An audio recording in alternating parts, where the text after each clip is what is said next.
Have you ever felt like something inside you was quietly changing, but you couldn't explain it to anyone, not even yourself? Like a strange silence is calling you, pulling you away from the noise of the world and into something deeper. No one talks about it. But what if this silence is not emptiness, but the voice of your soul rising? Carl Jung, one of the most profound minds in psychology, believed that the soul doesn't speak in words, but in symbols, emotions, and subtle awakenings. And when your soul begins to rise, the first signs are so gentle that most people miss them. You begin to feel disconnected from the life you once lived. Parties feel loud. Chasing goals feels hollow. Shallow conversations feel exhausting. You're not becoming antisocial. You're evolving. Your soul no longer feeds on external stimulation. It craves presence, peace, truth. Suddenly, solitude doesn't feel like loneliness anymore. It feels like home. In fact, it becomes your sanctuary, your healing ground, the space where your most authentic self begins to awaken, where silence no longer feels empty, but sacred. We live in a world addicted to noise. We're told to stay busy, to stay plugged in, to never be alone with our thoughts. But your soul, it has different plans. It wants to strip away the distractions and return you to something real, something eternal. You start enjoying simple things, a long walk with no destination, sitting by a window just watching the rain, a quiet moment where nothing is happening, and yet everything inside you feels alive. That's not boredom, that's soul alignment. It's in these moments of stillness that your real transformation begins. And while others may not understand your change, may even question your silence, don't let it shake you. You're not pulling away from life. You're learning how to truly live it. If this resonates with you, don't scroll away. Subscribe right now and let your voice join this silent revolution, and leave a comment has your soul begun to whisper too. Because what you're feeling is not madness, it's awakening. At first, this shift confuses you. You begin to pull away from people and places you once loved, not out of rejection, but because their energy no longer matches the quiet revolution happening within you. The laughter that once felt freeing now feels forced. The busyness that once gave you purpose now drains you. And so you retreat, not to escape, but to listen. You see, when your soul begins to rise, it doesn't demand attention, it doesn't shout, it waits for the silence, because only in the silence can its truth be heard. And when you begin to hear it, even faintly, your entire orientation to life starts to change. You no longer crave the loud approval of the crowd. You begin craving the soft approval of your own heart. This is when solitude becomes more than peace. It becomes revelation. In those still hours alone, you start hearing thoughts that were buried under years of noise. You begin facing emotions you've run from, fears you've numbed, desires you've silenced, and instead of pushing them away, you let them speak. And this is not easy. It's tempting to turn back, to rejoin the noise, to scroll, to binge, to fill the space with anything. But if you resist that urge, something miraculous happens. You begin to reconnect with your essence. You begin to see who you were before the world told you who to be. You find that you are not empty. You are infinite. In the solitude, you learn that your thoughts are not enemies. They are guides. Your feelings are not weaknesses. They are signals. And your silence is not a void. It is the presence of your soul finally heard. You start to notice subtle changes. Your breathing deepens. Your heart feels lighter. The sunset moves you more than any movie. A stranger's smile touches something sacred inside you. These are not coincidences. They are confirmations that your soul is remembering itself. And as it rises, you begin to carry a stillness within you, a peace that doesn't depend on what's happening around you, but on who you are becoming inside. This is only the beginning. There comes a moment when you start losing interest in the small talk, the shallow, the surface. You find yourself withdrawing from conversations that once amused you, but now feel like echoes of a life you no longer live. You crave truth, depth, energy that nourishes, not drains. And at first this shift feels isolating. You might wonder, am I becoming cold, distant, but you're becoming clear. Your soul is recalibrating. You're learning the difference between presence and performance, between connection and obligation. You're realizing that your time, your space, your energy, they're sacred, and not everyone is meant to access them anymore. This isn't arrogance, it's alignment. You no longer settle for energy that feels off, conversations that feel fake, environments that feel loud. You don't need a reason, you simply feel it, and your soul listens to what logic used to ignore. This is when you begin protecting your peace. Not out of fear, but out of reverence. You're not escaping the world, you're choosing the parts of it that feel like home. If you're feeling this shift, subscribe now and become part of a community that gets it. And comment below, what are you walking away from and what are you walking toward? Your voice might be the signal someone else was waiting for. As your soul rises, your emotions begin to shift too. Triggers that used to ignite rage now create pause. Reactions that once defined you dissolve into reflection. You start asking different questions, not why is this happening to me, but what is this teaching me? This is a sacred turning point. Your emotional triggers are no longer punishments.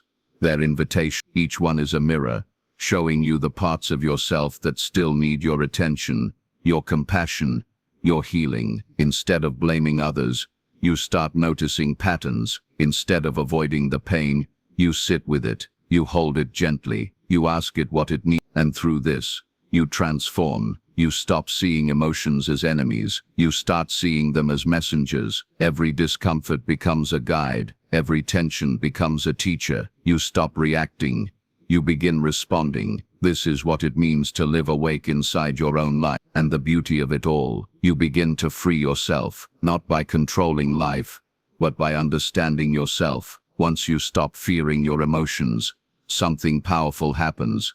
You stop fearing your intuition, that quiet voice inside you. It becomes clearer, stronger. You begin to trust it, not because it always makes logical sense, but because it always feels right. You sense things before they unfold. You walk away from people or situations without needing a reason. You follow a pull that no one else understands, and you don't need them to. That's your soul leading, not your mind, and it's not reckless. It's deeply wise. At first you might doubt yourself, you might second guess. Years of seeking validation from others will try to drag you back, but every time you choose your own knowing over their approval, you grow stronger. You begin to live from alignment, not agreement, and in that space, you finally breathe freely. The truth is, your intuition is your birthright, a compass you were born with but taught to ignore, and now that your soul is rising, that compass is finally pointing you home. You start realizing that logic is loud, but truth is quiet. And as your soul rises, you no longer need to justify what you feel. You don't need to explain your path to people who aren't walking it. You don't need permission to follow what only your heart understands. You stop needing confirmation and start living from conviction. This is freedom. You notice how much you used to explain yourself, to shrink your truth to fit someone else's comfort. But now that energy goes inward, toward nourishment, toward clarity, toward creating a life that feels good on the inside, even if it looks unfamiliar from the outside. This isn't about isolation, it's about integrity. You're no longer performing a version of yourself, you're becoming yourself, fully, quietly, unapologetic. This inner journey leads to another radical awakening. You begin releasing attachments, the job title, the status, the image, the need to prove. You see them clearly now, not as sources of worth, but as costumes you no longer need to wear. You stop chasing things you once begged the universe for, not because you don't care, but because you now see they weren't meant to define you, only to teach you. You buy less, but what you buy you cherish. You want less, but what you want you understand. And that's the shift from accumulation to alignment. Is this shift happening in your life? If so, pause this video for a moment and subscribe. Hit that bell so this kind of soul nourishment keeps finding its way to you. And drop a comment. What attachment have you released recently, and how did it change you? Let's keep walking this path together. Forgiveness begins to take a new form. you realize it's not something you offer others. It's something you offer yourself, not because they deserve it, but because you deserve peace more than you deserve closure. You let go not because you're weak, but because you're wise. Carrying pain doesn't make you strong, releasing it does. And with that realization, your energy changes. You no longer cling to old narratives. You don't need apologies to move forward. You don't need others to understand your healing. Because your healing isn't about them, it's about you reclaiming your light. And the most profound forgiveness, it's forgiving yourself for staying too long, for not knowing better, for the silence you kept, for the power you gave away. But now you know better. And that knowing is enough to begin again. Lighter, freer, whole. Section 9. Characters, 18,000, 38,000. As your soul rises, you stop asking, what can I get from the world? Instead, you begin asking, what does life want from me? This is purpose, not as achievement, but as alignment. You no longer live to impress, you live to express, not to perform, but to serve, not to climb higher, but to dig deeper. And this shift changes everything. You begin offering more than you expect in return. You speak not to be heard, but to heal. You create not to be seen, but to serve. And your soul finds peace in this, not the kind of peace that comes from rest, but the kind that comes from remembering why you're here. It doesn't have to be grand. It doesn't have to be public. If your words help one person breathe easier, if your presence softens one hardened heart, that's purpose, and your soul knows it. The signs begin to surround you, not dramatic ones, not loud ones, subtle confirmation, whispers from life itself, a repeated number, a dream that lingers, a stranger who says the exact thing you needed to hear. You used to call it coincidence, now you call it connection. You begin to see the invisible threads that tie everything together. The timing that once frustrated you now feels perfect. The detours that once felt like punishment now feel like protection. You're not just in the world, you're in tune with it. And the more you listen, the more it speaks. You no longer need to control everything. You just need to be present, receptive, aligned. That's the difference between force and flow. And your soul finally chooses flow. You redefine success. It's no longer about how loud your life looks. It's about how quiet it feels. You don't chase applause. You chase peace. You measure success not by how many people admire you, but by how deeply you admire yourself when no one's watching. You stop hustling for your worth and start resting in it. This doesn't mean you stop growing. It means you stop proving. You create from fullness, not lack. You move with grace, not fear. You live with purpose, not pressure. This is the new success, and it can't be measured.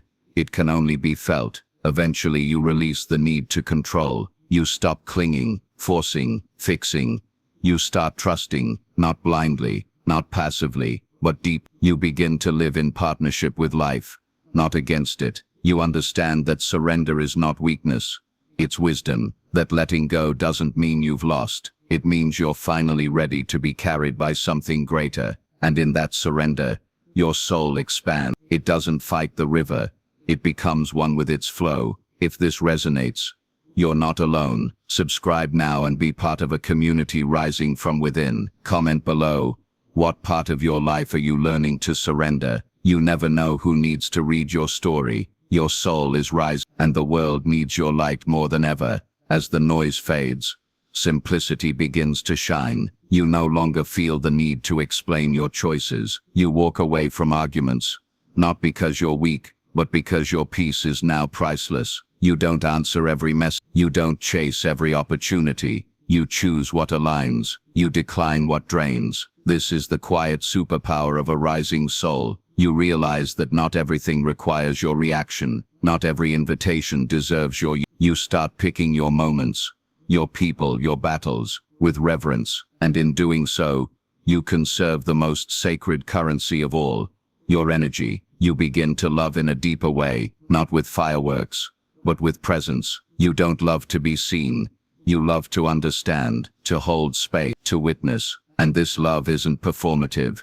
It's transformative, because it comes from someone who has first learned to love themselves. And that's the most magnetic energy in the world. As you awaken, Your relationships shift too. Some will fall away, not with drama but with clarity. Others will deepen, beyond the surface, beyond roles, into soul-level connection. You stop trying to fix people. You stop trying to be understood by those who refuse to see you. You start surrounding yourself with energy that feels like truth, not tension. You learn to be alone without being lonely. You learn to be with others, without losing yourself. And when someone leaves, you no longer see it as abandonment. You see it as alignment, as divine editing, as a clearing for something more true to arrive. This doesn't make it easy, but it makes it meaningful, because every ending is now a beginning, and every goodbye is a redirection, not a rejection. Your soul finally trusts this. In this space of awakening,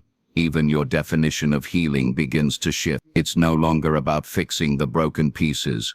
It's about loving them, witnessing them, holding them close, until they no longer cry out for your attention. You stop waiting for the pain to leave, and instead, you learn to sit beside it, to breathe with it, to learn its name. This is real healing, not linear, not clean, but sacred. You realize the goal was never perfection. It was presence, to be here, fully, unapologetically, as you are. You let your scars breathe. You stop hiding the parts that hurt, and slowly, those parts stop hurting so much. They don't disappear, but they soften, they integrate, they become part of your strength, and your soul. It stops whispering, it begins to sing, that you are no longer searching for yourself.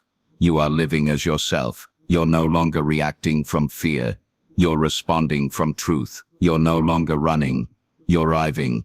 You don't need anyone to validate your peace. You don't need anything to prove your worth. You just, and in that being, your presence begins to transform everything around you, not by force, but by frequency. You bring calm into chaos. You bring clarity into confusion. You bring presence into places that have long been empty. You don't demand attention, but you draw it, not because you're loud, but because you're real. Your soul is now your identity, and your life is finally aligned. The journey doesn't end, it deepens. You begin to feel the divine in the ordinary. A breeze carries a message. A stranger's eyes hold a memory. A quiet moment becomes a sanctuary. You stop needing proof that you're on the right path. The way you feel is proof enough. You live slowly, intentionally. You see beauty where others rush past it. You don't crave constant change.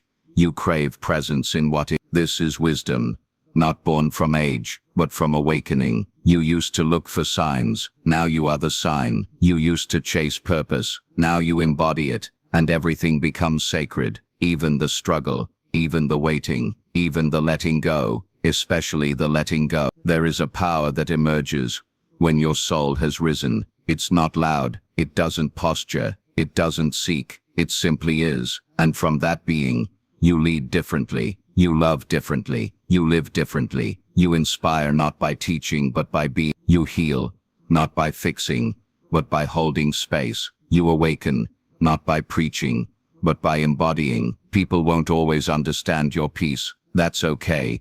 It's not for them, it's for you. Your presence is the message. Your stillness is the revolution. Your alignment is the gift. You no longer fear the unknown. You walk with it. You don't chase life. You welcome it, and it responds. Because the soul that rises is never alone. So here you are, not at the end, but at the beginning of something real. Your soul has not only risen, it has remembered who you are, why you're here, and what matters most. This path isn't about being better, it's about being true. It's not about escaping the world, it's about returning to yourself, so fully, so deeply, that your very presence becomes a sanctuary for others. And if this journey touched something in you, then you already know.